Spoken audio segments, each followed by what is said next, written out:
So we've spent a lot of time so far talking about the process of cellular respiration.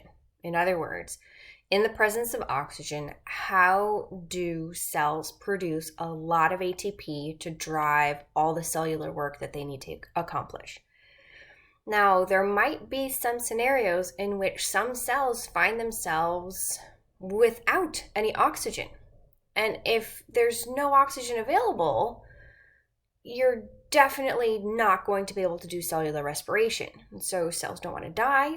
Many of them have other mechanisms that they can turn to, in the absence of oxygen, produce some ATP.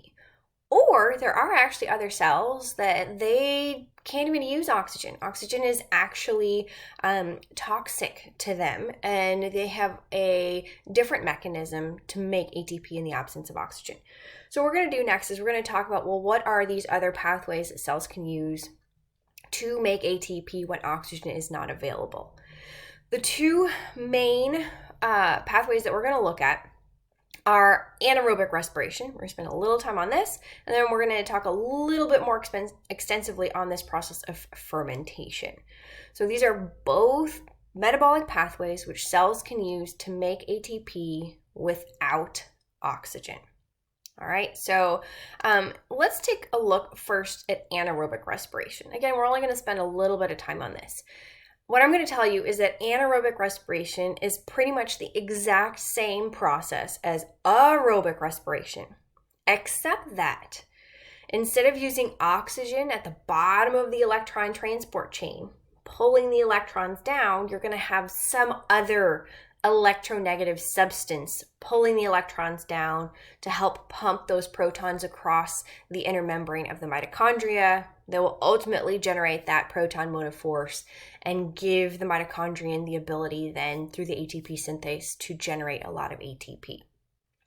Remember that anaerobic respiration is reserved only for certain prokaryotic cells. Eukaryotic cells do not do anaerobic respiration. We depend on oxygen. Our cells depend on oxygen. One example of a substance that these prokaryotic cells might use in place of oxygen at the bottom of the electron transport chain is sulfate. All right, so if you have sulfur-reducing bacteria, they can use the sulfate as opposed to oxygen to pull the electrons down to make some ATP. The other pathway that we're going to spend a little more time on, which cells can use to make ATP in the absence of oxygen, is something that's called fermentation.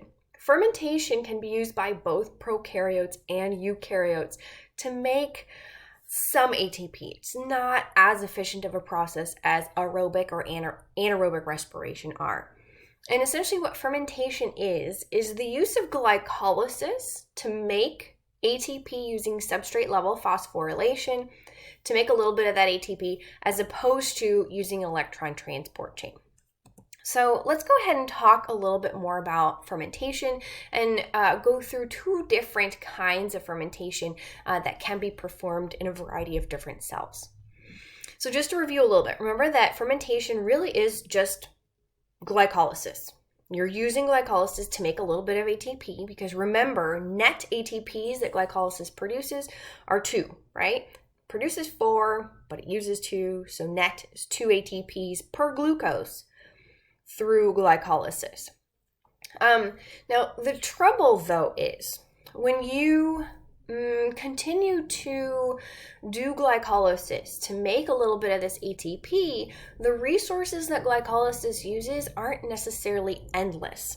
Specifically one resource, the NAD+, these empty electron carriers. You as a cell constantly need a supply of this free NAD+ that's empty so you can pick up electrons from the glucose as it's being degraded, and ultimately those electrons will end up in the electron transport chain and can be used to make ATP. Now, if the electron transport chain is not working because you don't have oxygen pulling the electrons down, then the NAD+, that's now become NADH because it's full of electrons, it becomes stuck as it becomes stuck as NADH because there's no place to drop the electrons off, and eventually you're going to run out of the NAD+. If you run out of NAD+, you can't use it for glycolysis stops, and you can't make any more ATP. So fermentation uses glycolysis plus an extra set of reactions that help to make more of this NAD plus so that glycolysis can continue. Now, all of this is still fairly complex and it probably doesn't make a lot of sense. So let's go through two common types of fermentation: alcohol fermentation and lactic acid fermentation. And hopefully using these examples, fermentation will make a little bit more sense. All right, so we're going to start with alcohol fermentation. Alcohol fermentation essentially uses glycolysis plus two extra steps to make some ATP for the cell when oxygen is not available. So this particular image looks fairly complicated, but honestly, the first half here, the top half, you already know. If you know glycolysis, you know exactly what's happening here. So here is the reactants for this process of glycolysis, glucose, right? And as glycolysis degrades the glucose, it makes two ATPs using substrate level phosphorylation. It also strips some of those electrons away from glucose. So it takes two NAD pluses, the empty electron carriers, gives the electrons to those electron carriers, and then the electron carriers become full, becoming molecules of NADH. At the end of glycolysis, that glucose gets converted to two molecules of pyruvate, right? The 3 carbon pyruvates that you have here. Now, this process of glycolysis is awesome, right? You can produce ATP, a little bit of ATP, 2 per glucose molecule, and it doesn't depend on oxygen. So this is ultimately what the cell will use to make ATP, 2 of them at a time, when they find themselves in the absence of oxygen. Trouble is, though, remember that this NAD+, this is not an endless resource. The cell is going to have a limited number of these empty electron carriers. And so as glycolysis continues to take place, you're going to fill all the NAD pluses and make them into NADHs. Now, in the presence of oxygen, that's not a problem because the electron transport chain is working. So the NADH just goes off, drops off the electrons. The electron transport chain comes back to pick up more electrons, and it's a nice little cycle. But in this case, we're talking about fermentation, which means that oxygen is not available and the electron transport chain has shut down.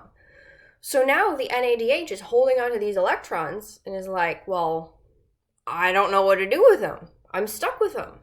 And if it's stuck with them, then it's stuck with them and it can't go back to pick up more electrons as an empty NAD+. So the extra steps of fermentation, in this case alcohol fermentation, helped provide a place for the NADH to drop off its electrons so it can become NAD+ again, go back to glycolysis, and pick up more. So there's 2 steps that are added to glycolysis and alcohol fermentation go as such. So first of all, the pyruvate here, that's the end product of glycolysis, it goes through a chemical reaction where it loses a carbon dioxide. This is very similar to what we have in pyruvate oxidation and cell respiration, right? So this CO2 right here gets removed and we have 2 molecules of what is called acetaldehyde. Here, the acetaldehyde says, okay, NADH, no problem. You just give me your electrons back, I'll take them back.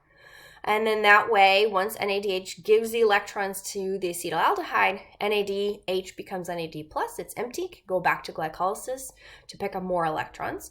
And when the acetaldehyde picks up those electrons, it becomes ethanol. And so this second, sort of set of these 2 reactions helps to make more of the empty NAD+ so that it can go back to glycolysis and we can continue running glycolysis over and over and over again to make more ATP for the cell to make sure that the cell can stay alive. Now, alcohol fermentation is typically used in baking, brewing, beer, winemaking. If you think about it for if you enjoy a nice cold beverage happy hour, right? If you're drinking your beer, it's bubbly. It's bubbly because of that carbon dioxide that's produced as a result of alcohol fermentation. And then we consume alcoholic beverages for their alcohol content, right? And so the alcohol content there is also one of the byproducts of alcohol fermentation. Or if you don't partake in alcoholic beverages, I'm sure you eat baked goods, right? The bread that you consume, it's fluffy, right? It's got holes in it. It's got holes in it because of the carbon dioxide that was made by the yeast that are going through alcohol fermentation, right? Creates little pockets that make your bread nice and fluffy. It also makes the ethanol, but the ethanol burns off in the oven, so you don't have that remaining in your bread.